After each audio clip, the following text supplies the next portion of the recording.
사랑하는 형제자매 여러분, 오늘 여러분의 마음은 평안하십니까? 혹시 매일 반복되는 삶 속에서 지쳐있지는 않으신가요? 간절히 기도하지만 아무런 응답도 없는 것 같아 낙심하고 계시지는 않습니까? 마치 끝없는 터널을 홀로 걷는 것처럼 내 인생의 계절은 왜 이리도 춥고 어둡기만 한지 답답한 마음이 드실 때도 있을 것입니다. 오늘 우리는 성경의 지혜를 통해 바로 그 시간의 비밀에 대해 함께 나누고자 합니다. 이 이야기가 여러분의 마음에 깊은 울림과 위로를 주기를 소망합니다.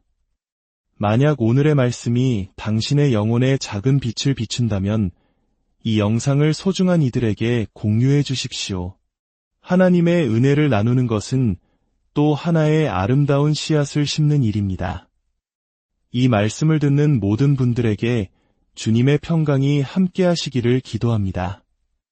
만약 여러분이 예수 그리스도를 여러분의 구원자로 영접했다면 여러분은 이미 영원한 생명, 즉 영생을 소유한 자들입니다. 하지만 많은 이들이 오해하듯이 영생이란 그저 영원히 사는 시간을 의미하는 것이 아닙니다. 그것은 시간의 양이 아니라 삶의 질에 관한 이야기입니다. 영생이란 창조주 하나님의 충만하심이 바로 지금 우리의 영혼 속에서 살아 숨쉬고 약동하는 것을 의미합니다. 우리의 삶은 마치 자연의 사계절처럼 끊임없이 변화하는 시간들로 이루어져 있습니다. 때로는 하나님께서 무언가 거대한 일을 행하고 계심을 느끼기도 하고 또 어떤 때는 깊은 침묵 속에 계신 것처럼 느껴지기도 합니다. 그렇다면 우리는 이 모든 계절 속에서 하나님께서 우리를 위해 예비하신 미래를 어떻게 준비해야 할까요? 오늘 우리는 갈라디아서 6장의 말씀을 통해 그 해답을 찾아보고자 합니다. 성경, 특히 신약 성경에는 시간을 나타내는 중요한 3가지 헬라어 단어가 등장합니다.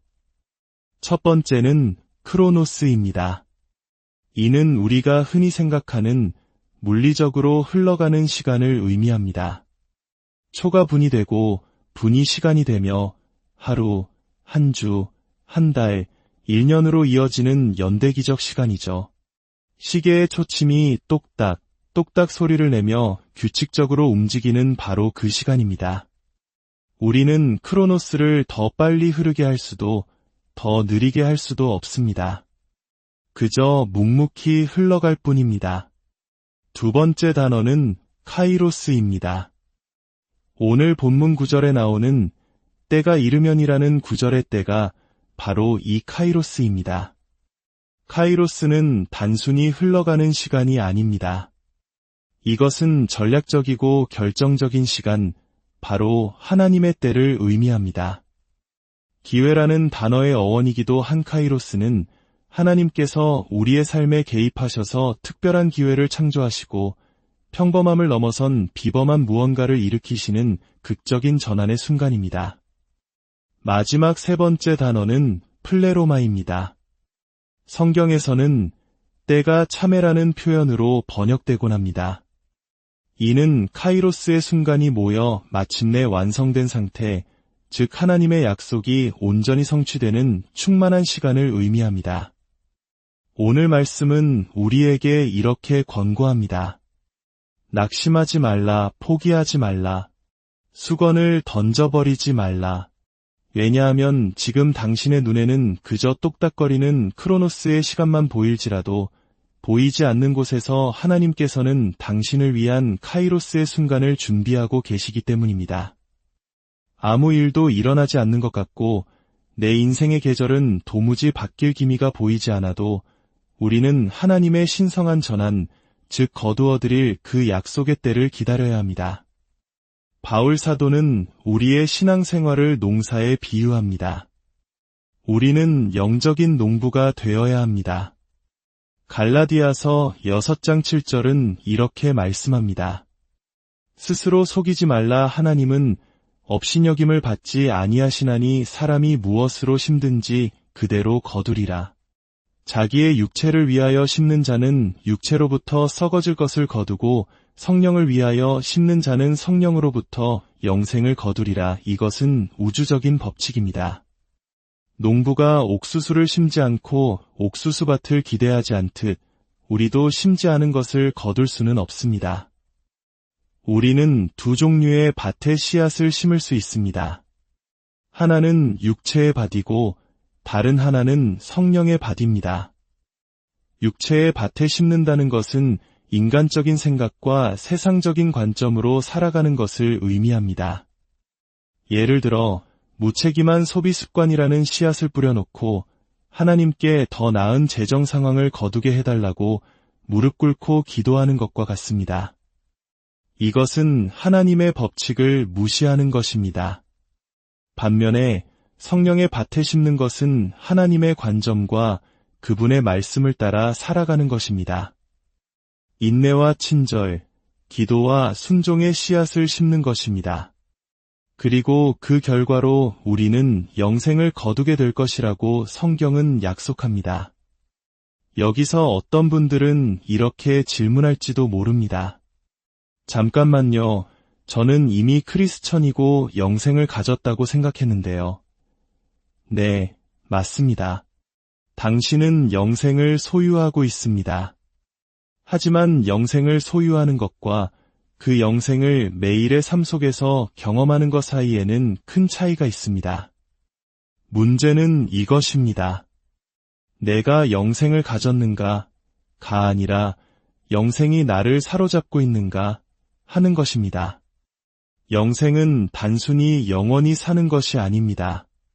그것은 하나님의 생명력과 충만하심이 내 영혼을 통해 맥동하며 나의 생각과 말과 행동을 지배하는 삶의 질입니다. 여기서 중요한 원리가 있습니다. 무엇을 거둘지는 당신이 무엇을 심는지에 따라 결정됩니다. 하지만 언제 거둘지는 오직 하나님께서 결정하십니다. 당신의 계절이 바뀌는 카이로스의 순간은 하나님의 주권에 달려 있습니다. 그러나 하나님께서는 우리가 계속해서 육체의 밭, 즉 인간적인 방법에만 씨앗을 뿌리고 있을 때 우리가 그토록 기다리는 카이로스의 순간을 허락하실 수 없습니다. 어쩌면 우리 중 많은 이들이 바로 우리 자신의 선택 때문에 인생의 계절이 바뀌는 것을 스스로 지연시키고 있는지도 모릅니다. 하나님은 우리의 낡은 자아를 개선시키는 데 관심이 없으십니다. 그분은 우리의 낡은 자아를 죽이고 우리 안에 심겨진 성령의 씨앗이 자라나 우리의 영혼 전체를 지배하기를 원하십니다. 성령의 영향력이 확장될 때 우리는 비로소 하나님의 주파수에 맞춰 살아가는 새로운 존재가 됩니다. 이것이 바로 패배하는 크리스천과 승리하는 크리스천의 차이입니다. 좌절 속에서 사는 사람과 평강 속에서 사는 사람의 차이입니다. 주님 주시는 기쁨을 누리는 사람과 낙심 속에 사는 사람의 차이입니다. 그들은 모두 심은 대로 거둔다는 절대적인 법칙 아래 살아가고 있을 뿐입니다. 낚시꾼에게 잡혀 배 갑판 위에 던져진 물고기를 본 적이 있습니까? 그 물고기는 살기 위해 미친 듯이 파닥거립니다. 높이 뛰어오르기도 합니다. 하지만 그 모든 노력에도 불구하고 물고기는 서서히 죽어갑니다. 사실 더 격렬하게 파닥거릴수록 죽음은 더 빨리 찾아옵니다. 물고기의 문제는 노력 부족이 아닙니다. 문제는 그 노력이 잘못된 환경에서 이루어지고 있다는 것입니다. 물고기는 공기 중에서 살도록 창조되지 않았습니다. 물속에서 살도록 창조되었습니다. 그래서 아무리 열심히 파닥거려도 그 모든 것은 실패로 끝나는 몸부림일 뿐입니다. 수많은 크리스천들이 바로 이 물고기처럼 육체라는 잘못된 환경 안에서 영적으로 파닥거리며 살아가고 있습니다. 그리고 왜 상황이 나아지지 않는지 의아해합니다. 환경이 잘못되었기 때문입니다. 우리는 반드시 성령, 즉 하나님의 관점이라는 환경의 씨앗을 심어야 합니다. 기다림의 시간, 즉 크로노스의 시간 동안 우리의 행동이 카이로스의 순간을 앞당길 수도 늦출 수도 있습니다. 그러므로 낙심하지 마십시오. 지치지 마십시오. 수건을 던지지 마십시오. 어떤 분들은 지금 당장 모든 것을 그만두고 싶을지도 모릅니다. 나는 너무 지쳤어 라고 외치고 싶을 겁니다. 당신의 마음 충분히 이해합니다. 하지만 사도 바울은 하나님의 말씀을 통해 당신에게 간곡히 부탁합니다. 제발 포기하지 마십시오. 당신이 마지막 버스를 놓쳤다 할지라도 괜찮습니다. 다음 버스는 반드시 옵니다. 마지막 비행기를 놓쳤어도 같은 목적지로 가는 다른 비행기가 있습니다. 인생의 기회를 놓친 것 같아도 하나님께서는 당신을 위한 또 다른 카이로스의 순간을 예비하고 계십니다. 성경 속 인물들을 보십시오. 모세의 어머니는 아들을 죽이라는 파라오의 명령 앞에서 카이로스의 순간을 맞았습니다. 그녀는 믿음의 결단을 내렸고 아들을 갈대 상자에 담아 강에 띄웠습니다. 그 결과는 온 이스라엘의 구원이라는 놀라운 플레로마, 즉 성취의 시간으로 이어졌습니다. 모세는 홍해 앞에서 카이로스의 순간을 맞았습니다. 뒤에서는 이집트 군대가 쫓아오고 앞에는 거대한 바다가 가로막고 있었습니다. 모든 것이 끝났다고 생각되는 위기의 순간, 그 순간이 바로 하나님께서 일하시는 카이로스의 순간이 될 수 있습니다. 사무엘상 9장에 나오는 사울의 이야기를 아십니까? 그의 아버지는 잃어버린 나귀들을 찾아오라고 그를 보냈습니다. 사울에게 주어진 임무는 그저 나귀를 쫓는 일이었습니다. 그는 며칠 동안이나 똑딱거리는 크로노스의 시간 속에서 지루하고 힘든 일을 반복했습니다. 결국 사울은 지쳐서 말합니다. 이젠 지쳤다. 나귀 쫓는 일은 그만두고 집으로 돌아가겠다. 우리도 그렇지 않습니까? 풀리지 않는 문제, 보이지 않는 미래 앞에서 나귀 쫓는 일에 지쳐 포기하고 싶을 때가 얼마나 많습니까? 바로 그때 그와 함께 있던 사환이 말합니다. 주인님, 조금만 더 가봅시다. 우리가 너무 멀리 왔지 않습니까? 조금만 더 가면 찾을 수 있을 것 같습니다. 바로 이 한마디, 성령의 밭에 씨를 심는 동역자의 격려 한마디가 사울을 다시 일으켜 세웠습니다. 그리고 조금 더 나아갔을 때 그는 누구를 만났습니까? 바로 선지자 사무엘을 만났습니다. 그리고 사무엘은 그에게 말합니다. 당신이 바로 이스라엘의 다음 왕입니다. 만약 사울이 그 자리에서 포기하고 집으로 돌아갔다면 그는 평생 낙이나 쫓다가 인생을 마쳤을 것입니다. 그는 자신의 카이로스의 순간, 왕이 되는 그 결정적인 기회를 놓쳤을 것입니다. 여러분, 어쩌면 여러분의 위대한 계절이 바로 코앞에 와 있을지 모릅니다. 너무 빨리 포기하지 마십시오. 하나님의 카이로스는 대부분 갑작스럽고 예기치 않게 찾아옵니다. 성경에 호련이라는 단어가 자주 등장하는 이유가 바로 그것입니다. 어디서 왔는지 모르게 예측할 수 없게 하나님의 역사가 시작되는 것입니다. 17년 동안 아이를 갖지 못했던 부부가 어느 날 갑자기 임신 소식을 듣는 것처럼 인간의 생각으로는 불가능해 보이는 일이 일어납니다. 기억하십시오. 크로노스의 시간은 언제나 우리를 성장시키고 발전시키기 위한 준비 기간입니다. 그리고 그 시간은 대부분 화려하거나 극적이지 않습니다. 그저 똑딱, 똑딱, 평범하고 지루하게 흘러갈 뿐입니다. 케이크를 만드는 과정을 생각해 보십시오. 밀가루, 계란, 설탕, 버터. 그 재료들 자체는 어느 것 하나 맛있거나 매력적이지 않습니다. 오히려 밍밍하고 먹기 힘듭니다.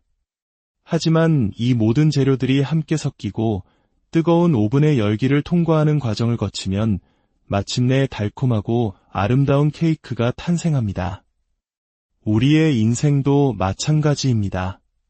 지금 당신이 겪고 있는 고난, 지루함, 기다림이라는 각각의 재료들은 보잘것없어 보일 수 있습니다. 하지만 하나님께서는 이 모든 것을 당신의 인생이라는 그릇에 넣고 친히 섞고 계십니다. 그리고 믿음의 시련이라는 뜨거운 오븐을 통과하게 하십니다. 비록 지금은 땅속에 묻힌 씨앗처럼 아무런 변화도 보이지 않고 느껴지지 않을지라도 그 안에서는 놀라운 생명의 역사가 일어나고 있습니다. 하나님께서 그분의 일을 계속하시도록 잠잠히 맡겨드리십시오. 마침내 오븐에서 나온 케이크처럼 당신의 인생이 그 모든 과정이 같이 있었다고 고백하게 될 그날을 발견하게 될 것입니다. 하나님께서는 당신을 위한 특별한 계절을 갖고 계십니다. 그러니 그 계절을 기다리는 동안 선을 행하십시오. 축복이 될 기회가 있을 때마다 그 기회를 붙잡으십시오. 다른 사람의 삶에 긍정적인 변화를 만들 기회가 있다면 주저하지 말고 행하십시오. 특히 믿음의 형제들을 돌보는 일에 힘쓰십시오. 당신이 선한 땅에 씨앗을 심고 다른 이들에게 축복의 통로가 되는 것을 하나님께서 보실 때 당신은 자신의 카이로스의 순간을 앞당기고 있는 것입니다. 왜 내 인생은 바뀌지 않는가 불평하는 대신 축복의 씨앗을 더 빨리, 더 많이 심으십시오. 지치지 마십시오. 포기하지 마십시오. 하나님께서는 당신을 위한 최고의 계절을 준비하고 계십니다. 그리고 기억하십시오. 계절은 반드시 바뀝니다. 주님의 은혜와 평강이 이 말씀을 듣는 모든 분들의 삶에 충만하기